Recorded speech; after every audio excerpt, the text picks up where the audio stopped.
기도하겠습니다. 하나님 아버지 감사합니다. 오늘은 창세기에 나오는 요셉의 삶을 통하여 우리의 삶도 참으로 아름다운 믿음의 사람이 되기를 간절히 소원합니다. 그가 가지고 있었던 아름다운 사랑과 또한 하나님의 섭리를 믿는 귀한 믿음을 저희도 소유할 수 있도록 역사해 주옵소서. 예수 그리스도의 이름으로 감사하며 기도드렸습니다. 아멘. 창세기 오늘 본문의 말씀은 45장 1절부터 5절까지의 말씀을 우리가 한번 같이 읽어보도록 하겠습니다. 1절부터 5절까지입니다. 요셉이 시종하는 자들 앞에서 그 정을 억제하지 못하여 소리질러 모든 사람을 자기에게서 물러가라 하고 그 형제들에게 자기를 알리니 그때 그와 함께한 다른 사람이 없었더라. 요셉이 큰 소리를 우니 애굽 사람에게 들리며 바로의 궁중에 들리더라. 요셉이 그 형들에게 이르되 나는 요셉이라. 내 아버지께서 아직 살아계시니까. 형들이 그 앞에서 놀라서 대답하지 못하더라. 아멘. 거기까지만 읽겠습니다. 창세기는 하나님께서의 그 창조, 또 우리 인간의 타락, 그 타락에 따른 하나님의 구원 계획이 펼쳐지는 드라마, 이것이 창세기죠. 창세기 가운데서 많은 인물들이 등장하지만 그 중에 아름다운 사람 요셉의 이야기를 오늘 묵상하고자 합니다. 요셉은 참 부족함이 없는 그런 믿음의 사람입니다. 먼저 그의 생애를 한번 묵상해 볼까요? 그는 창세기 37장에 가보면 이제 야곱의 4명의 아내 가운데 라헬에게 출생한 아들이었죠. 야곱에게는 11번째 아들이었고 라헬이 낳은 첫 번째 아들이었죠.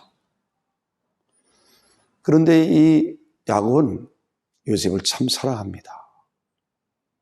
왜? 라헬이 낳은 아들이었기 때문에.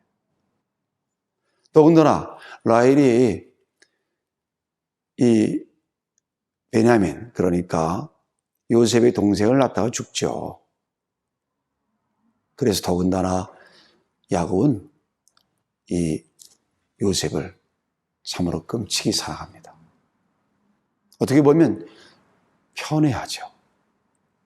그것 때문에 형제들의 미움을 받고 시기를 받게 되는 안타까움이 그의 소년 시절에 벌어집니다. 그게 창세기 37장의 전반부의 이야기입니다. 결국 37장의 후반부에 가보면 이 요셉은 애굽으로 팔려갑니다. 10명의 형들이 동생을 시기하고 결국 종으로, 노예로 애굽으로 팔려가는 요셉. 그때야 요셉의 나이가 여러 학자들이 하면 13살에서 17살 사이였다. 중학교 1학년에서 그저 한 고등학교 1학년 그 정도의 어린 나이에 갑자기 저 먼 애굽 땅에 종으로 팔려갔다. 이게 요셉의 삶의 드라마죠. 자, 그렇게 집을 떠난 요셉은 참으로 인생이 파란만장합니다. 창세기 39장에 가보면 종으로 팔려갔던 이 요셉은 보디발 장군의 집에 팔려가죠. 하지만 하나님이 이 요셉과 함께 하심으로 말미암아 모든 일이 형통하게 되고 결국 보디발 장군의 가정의 가정총무가 된다.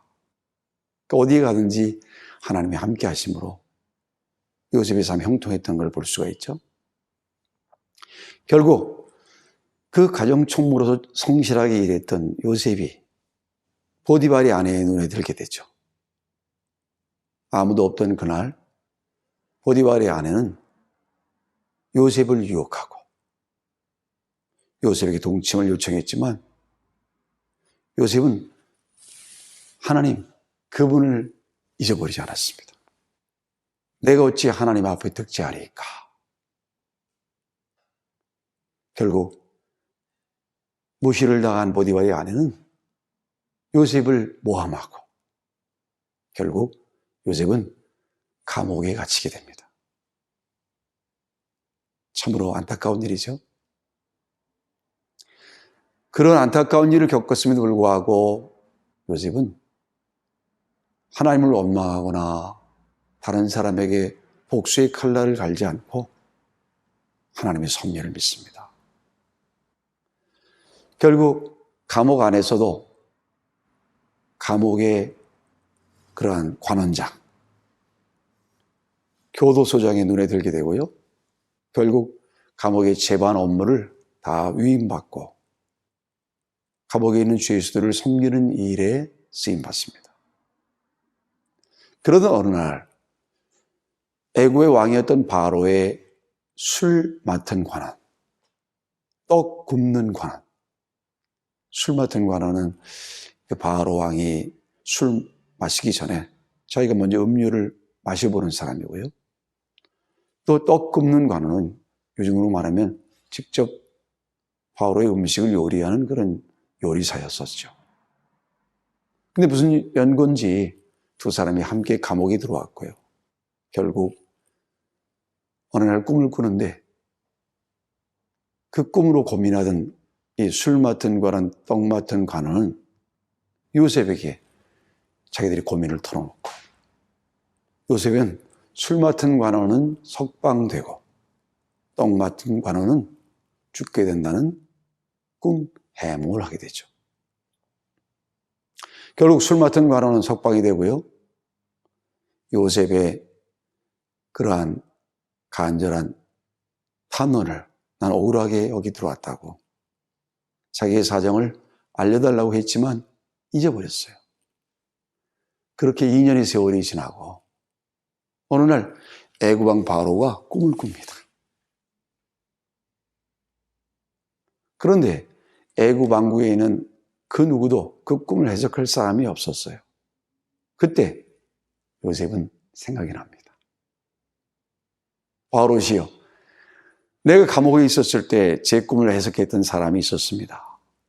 그 사람은 반드시 바로의 꿈을 해석할 것입니다. 결국 감옥에 있던 요셉은 바로의 눈앞에 불림받게 됐고요. 바로는 자기의 꿈을 해석해달라고 부탁을 합니다. 하지만 요셉은 겸손히 자기가 해석을 하는 것이 아니고 하나님께서 하실 것입니다. 이렇게 고백을 하죠. 결국 요셉은 바로의 꿈을 해석을 하고 애굽의 총리가 됩니다. 참 인생이 파란만장하죠. 그 애굽의 총리가 돼서 7년 동안의 풍년을 잘 관리하고 풍년이 끝나고 기근이 찾아왔을 때 애굽은 물론이고 중동 지역의 이스라엘을 포함한 모든 나라와 백성들을 굶주림에서 구원하는 그런 일에 쓰임받습니다. 결국 어느 날 요셉의 형들이 양식을 구하러 애굽으로 왔고 그들은 요셉을 만나 양식을 구하고 또 요셉이 제차에서 자신의 동생이라는 것을 알게 되고 결국 가나안 땅에 있었던 야곱이 요셉의 초청으로 애굽에 오게 되고 그때 온 사람들이 한 70명 정도 그리고 요셉이 총리 기간에 있는 동안에 애굽의 고센 땅에서 그 70명이 수백만 명으로 늘어나는 그러한 축복의 이야기, 믿음의 이야기 그것이 요셉의 생애였습니다. 두 번째 우리가 묵상할 것은요. 그 요셉의 이야기 속에 들어있는 요셉의 사랑입니다. 요셉의 그 생애는 한마디로 말하면 사랑과 믿음의 삶이라고 볼 수 있겠는데요. 하나님의 섭리를 믿고 하나님의 뜻을 믿고 낙심하지 않고 포기하지 않고 인내하면서 결국 애굽의 총리가 되어가지고 자기의 형들을 용서하고 이스라엘 백성들의 구원자가 되는 놀라운 그런 믿음의 이야기인데요. 그 믿음의 이야기 가운데서 두 번째로 한번 요셉이 가지고 있는 사랑을 한번 묵상해 보십시다. 특별히 이 가을에 추석을 앞두고 있는 주일이죠. 이번 명절에는 아마 고향 땅에 가지 못하는 고향에 가고 싶다, 집에 가보고 싶다, 형제들을 만나고 싶다, 부모님께 인사하고 싶다, 뭐 이런 여러 가지의 소원을 가지고 있는 사람도 많이 계실 겁니다.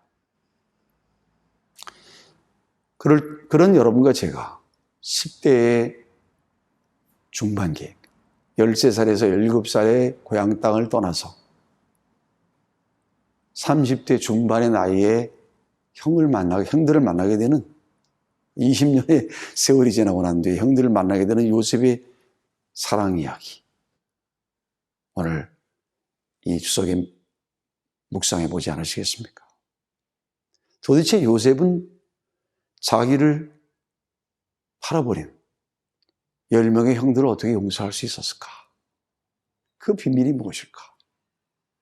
그 비밀 속에 여러분과 제가 가정을 회복하는 귀한 교훈의 말씀이 숨겨져 있습니다. 먼저 요셉의 사랑은 그냥 사랑할 만하기 때문에 사랑하는 사랑, 그런 사랑 정도가 아니라 요셉의 사랑은 첫 번째로 한번 따라해 보실까요? 회개시키는 사랑.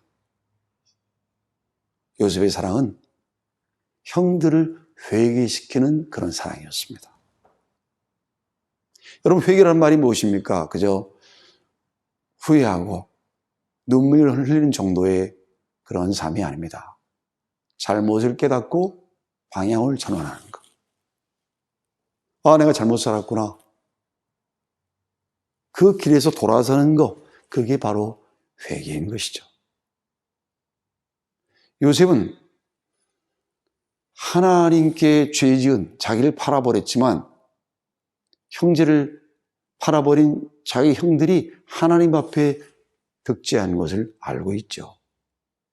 그래서 하나님과 그 형들 사이에 죄라는 담을 해결해 줘야만 했습니다.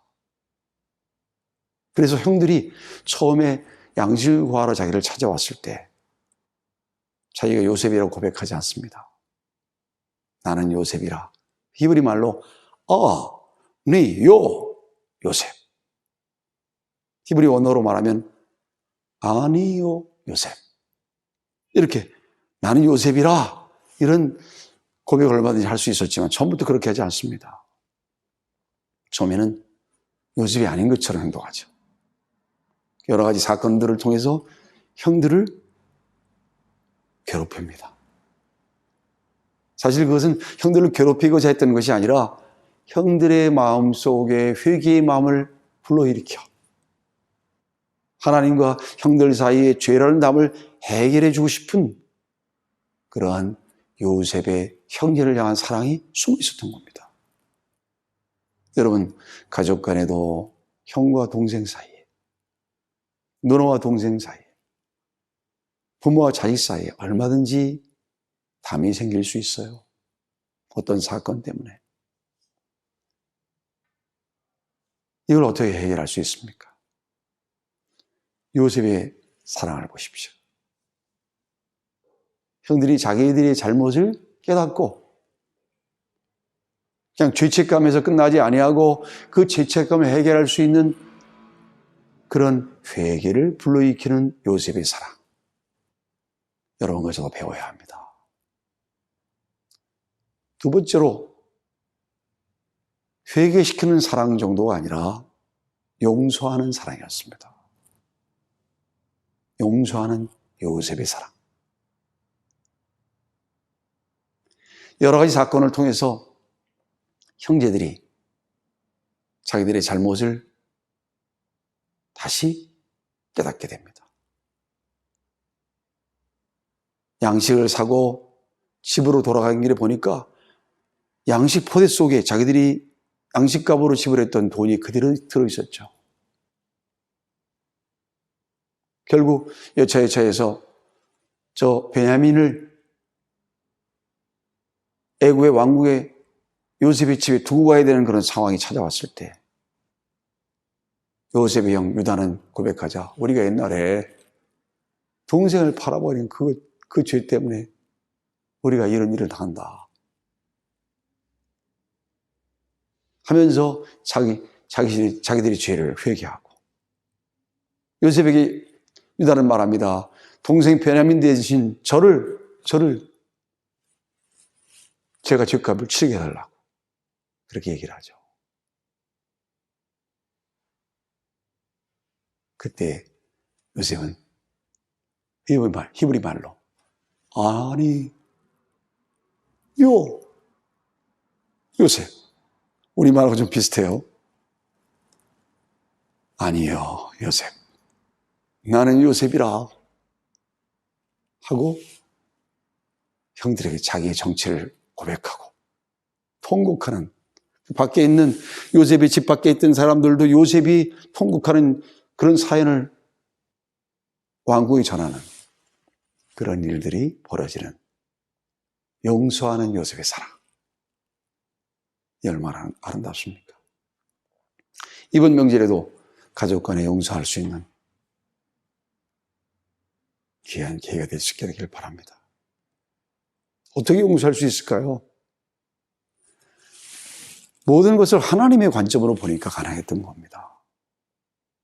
형들이 나를 애굽 땅에 보낸 것이 아니라, 애굽에 팔아버린 것이 아니라 하나님이 뜻이 계셨어. 하나님의 섭리로 인해서 내가 여기 온 것입니다. 형들을 원망하는 것이 아니라 하나님의 계획 속에 있었다. 그렇게 보니까 모든 것들을 용서할 수 있는 것이죠. 여러분 주변에 친구가 아니나 형제가 아니나 아니면은 교인들이 아니라 이웃 간에 이러한 어떤 원수 맺는 그런 일이 있었습니까? 하나님의 시선으로 보는 겁니다. 하나님의 관점으로 보는 겁니다. 하나님이 그렇게 하신 것이다. 그렇게 하면 용서하는 사랑을 요셉처럼 할 수가 있는 것이죠. 더군다나 그로 끝나지 않습니다. 어느 날 야곱이 세상을 떠나고 요셉의 형들은 두려워합니다. 그래서 창세기 50장에 가보면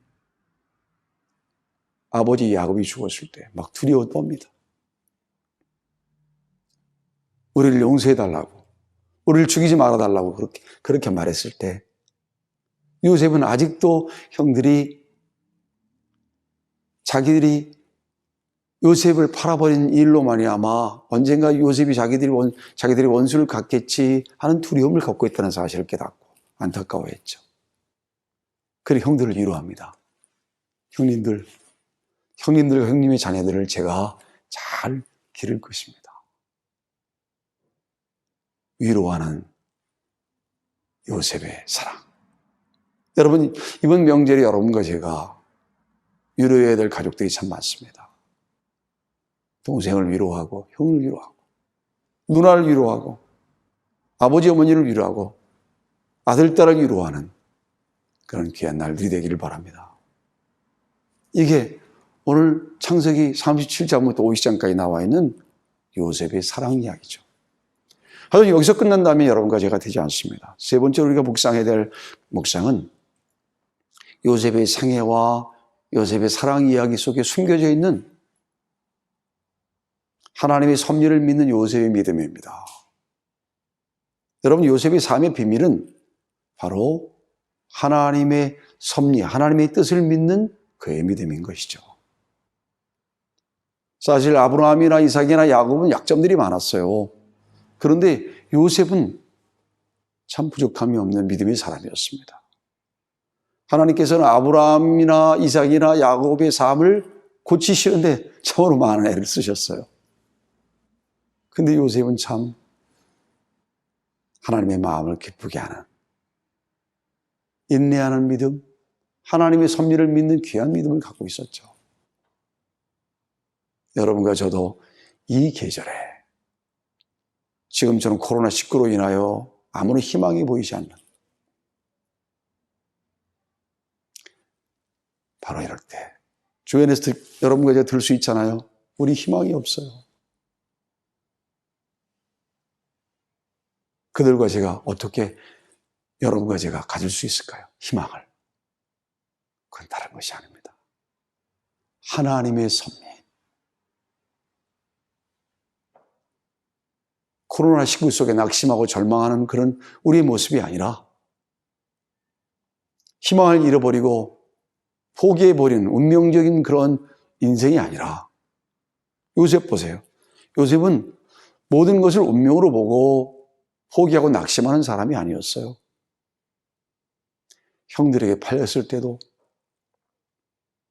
얼마든지 형들에게 복수의 칼날을 갈면서 자신의 인생을 저주하면서 그런 인생을 낭비하는 시간을 보낼 수도 있는 사람이었죠. 더군다나 보디발 장군의 집에 가서 도대체 그가 잘못한 것이 무엇입니까?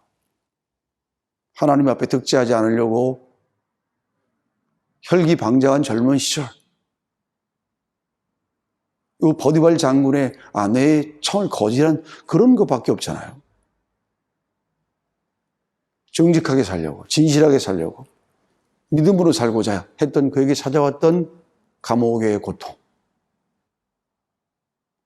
그는 그 속에서 낙심하지 않았죠. 왜일까요? 하나님의 섭리를 믿었기 때문입니다. 하나님의 섭리를 믿고 인내했기 때문이죠. 감옥에서 2년 이상의 세월을 그가 보내고 있을 때 술 맡은 관원의 꿈을 해석하고 그가 이 요셉을 잃어버린 지 2년 정도의 세월이 또 지나잖아요.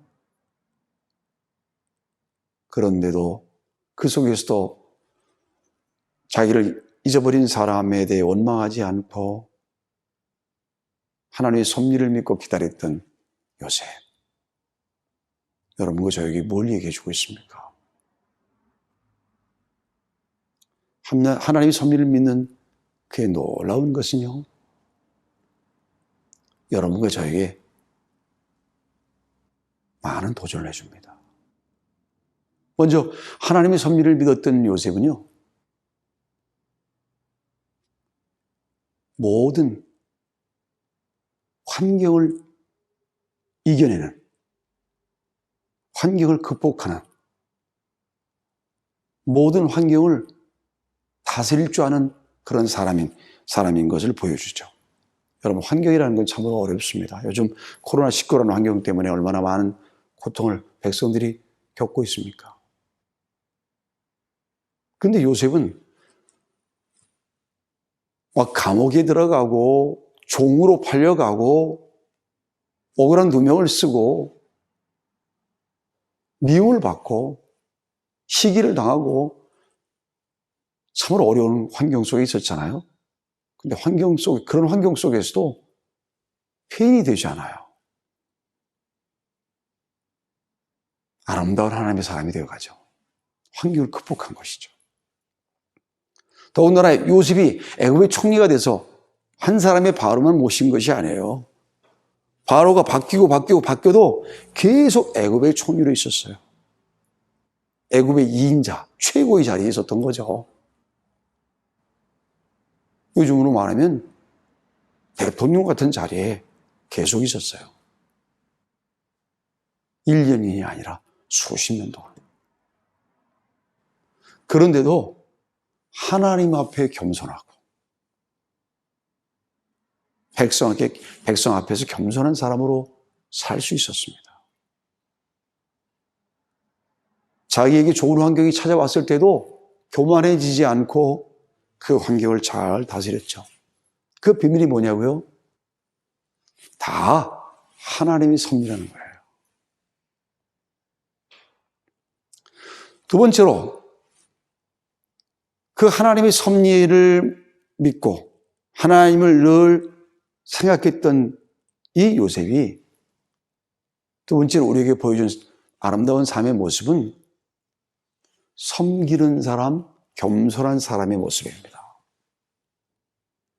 요셉은 어디에 가든지 섬기는 사람이었어요. 보디발 장군의 집에서도, 감옥에서도, 바로의 왕궁에서도 늘 섬기는 사람이었어요.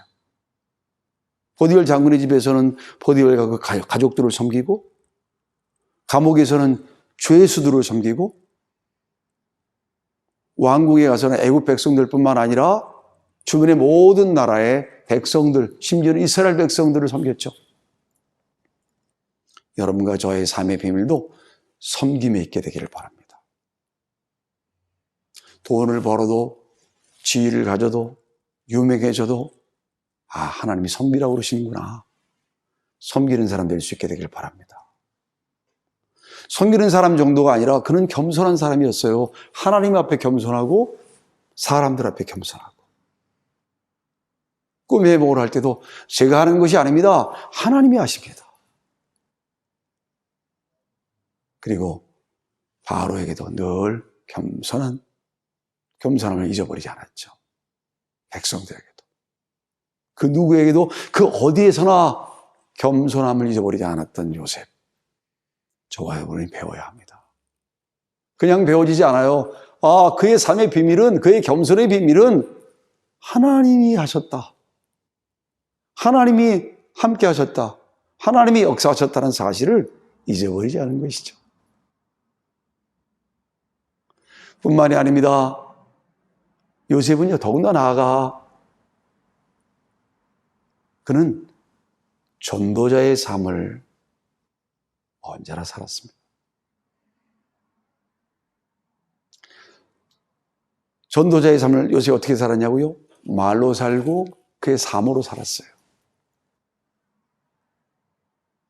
늘 언제 어디서나 하나님을 전하는 것을 그의 말로 그의 삶으로 항상 잊지 않았어요. 하나님을 증거하는 요셉. 여러분과 저도 어디에 가거나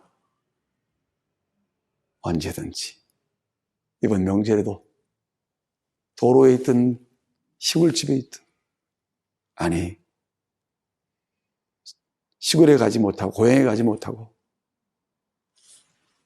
내 집에 머물든 어디에서나 하나님을 증거하는 증거자가 될 수 있게 되기를 하나님이 원하시는 줄 믿습니다. 자, 이렇게 늘 환경을 다스리고